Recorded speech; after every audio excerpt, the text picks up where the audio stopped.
Hello, कसे आहात सगळे? मी आज ना एक खूप मोठा निर्णय घेतला. म्हणजे झालं असं, की मला सुट्टी असते मंगळवारी, धीरज घरी असतो रविवारी आणि मग आमचं कोऑर्डिनेशन होत नाही. कधी कुठे बाहेर जायचं असेल, एकतर मला सुट्टी घ्यावी लागते, नाहीतर मग त्याला. म्हणून मग मी लास्ट वीकमध्ये एक मोठा निर्णय घेतला. ऑफिसमध्ये सांगितलं, की मला संडेची सुट्टी हवी आहे. ऑब्व्हियसली ते तर नाहीच म्हणणार, पण काही ऑप्शनच नाही माझ्याकडे. त्यांना इतकी रिक्वेस्ट केली आणि त्यानंतर मग मी आज संडेला सुट्टी घेतली. आज म्हणजे मी इथून पुढे संडेला सुट्टी घेते कारण मंगळवारी कोऑर्डिनेशन होतच नाही. कोणालाच मंगळवारची सुट्टी नसते आणि मी एकटीच मंगळवारची सुट्टी घेऊन घरी बसते.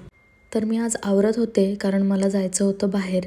आज संडे होता, धीरजची सुट्टी होती आणि पहिल्यांदा माझीही सुट्टी होती. तुम्हाला माहितीच आहे की माझ्या आयब्रोज मी स्वतः करते. बाहेरून केल्या की त्या बिघडतात आणि मग आहे तेवढे केस पण निघून जातील.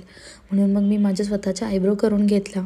त्यानंतर मग मी नाश्त्यासाठी पोहे बनवले कारण धीरज आता अजिबातच पोहे खात नाही. म्हणून त्याने त्याच्यासाठी बाहेरून नाश्ता मागवला होता. म्हणून मग मी माझ्या एकटीसाठी पोहे बनवून घेतले. आणि आज पोह्यांमध्ये ना पाणी जास्त झालं होतं. म्हणजे एकदा ओले केले आणि त्यानंतर ते जरा ड्राय झाले. त्यामुळे मग मी परत त्याच्यामध्ये थोडंसं पाणी शिंपडलं आणि त्यानंतर पोहे खूपच ओले झाले. आता धीरज पोहे खाणार नव्हता म्हणून ठीक आहे, पण तो पोहे खाणार असला असता तर त्याला ते पोहे अजिबात आवडले नसते. मग काय, मी एकटीच खाणार होते त्यामुळे काही वाटलं नाही. ओले असू दे, सुके असू दे, ते बरोबर मी खाऊन घेते. जेवणाच्या बाबतीत थोडीही चूक झाली की त्याला सहन होत नाही. म्हणजे असं गोडीगोडीमध्ये काहीतरी बोलून जायचं. चिकट झालेत ना, ओले झालेत ना, सुके झालेत ना, मीठ कमी पडलं आहे ना, मीठ जास्त पडलं आहे ना, असे सगळे त्याचे नाटकं असतात. आधी तर मला असं वाटायचं की फक्त माझाच नवरा असं करतो, पण नंतर लक्षात आलं की अरे सगळ्यांचेच नवरे असेच करत असतात. खूप लकी मुली आहेत ज्यांचे नवरे असे करत नाहीत, जेवणाच्या बाबतीत तरी. त्यानंतर मग मी चहा बनवला. चहा पण माझा तो संपत आला आहे, त्यामुळे तो चहा पण मागवायचा आहे.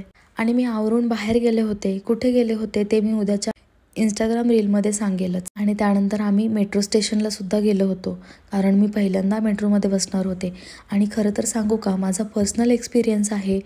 मला तरी अजिबात मेट्रोचा प्रवास आवडला नाही कारण 4 ट्रेन बदलाव्या लागल्या आणि त्यामध्ये चालायचं इतकं, बाप रे. आणि असंही असू शकतं कारण मला AC अजिबातच जमत नाही आणि धीरजलाही जमत नाही. मेट्रोमध्ये AC असल्यामुळे पूर्ण हातपाय थंड पडले होते आणि डोकंसुद्धा जाम दुखत होतं. त्यामुळे मी ठरवलं आता इथून पुढे कधीच मेट्रोमध्ये बसायचं नाही. आणि मेट्रो स्टेशनवरती मला खूप माझे फॉलोअर्स मिळाले आणि बऱ्याच जणांशी माझी भेट झाली. आणि त्यापैकीच एक धनश्री, तिला भेटून तर मला इतकं छान वाटलं. म्हणजे ती इतकी खुश होती मला बघितल्यानंतर. आणि मग आम्ही एकमेकांशी बराच वेळ बोललो.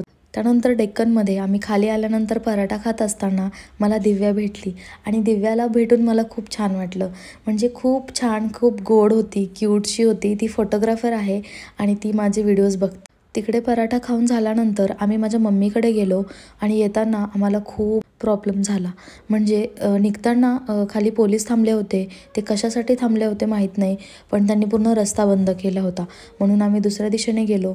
तिकडे सुद्धा पोलीस थांबले होते, तिकडून पण रस्ता बंद केला होता. तिसरीकडे सुद्धा रस्ता बंद केला होता. जवळजवळ आम्ही 1.5 तास फिरत होतो आणि मग आम्ही घरी आलो. Thank you for watching. बाय.